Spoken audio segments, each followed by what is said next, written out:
মানে আমার লেখার হাতে খড়িটা পুরোপুরি সন্দেশে। প্রথম সন্দেশে কি লিখলে? মনে হয় ছড়া ছিল। বিজ্ঞান, ফিজিক্স কি করে মেলালে? সচেতন ভাবে না, একদমই মেলাইনি। আমি যে কাজটা করি সেটাকে বলা হয় ultra cold atom physics. Bangla ভাষায় কি বিজ্ঞান চর্চা করা সম্ভব? একটু সমস্যা আছে, সমস্যাটা পরিভাষাজনিত। বিজ্ঞান কি সত্যি অনলাইনে শেখা যায়? না, নিরুৎসাহ করবার জায়গায় সমাজ চলে আসে, সেটা দেশে হোক বা বিদেশেও। আচ্ছা মেয়ে, তুমি বোধহয় অঙ্ক তো তাহলে সেভাবে পারবে না, ইত্যাদি।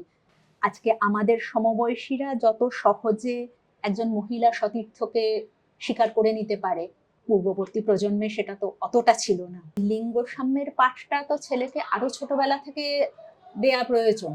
পিঙ্ক রং তো আমি পড়তে পারবো না, পিঙ্ক তো মেয়েদের কালার। প্রথম থেকেই একটা কুঠার হাতে ভাঙতে ভাঙতে যেতে হবে, কিছু করার নেই। প্রান্তিক মেয়েদের স্বর আমার মনে হয় এখনো কিন্তু বাংলা কবিতায় পৌঁছয়নি সেভাবে।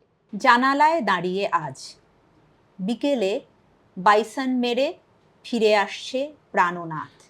এসো বসো, পরিশ্রম বেশি হলো, হাওয়া করি।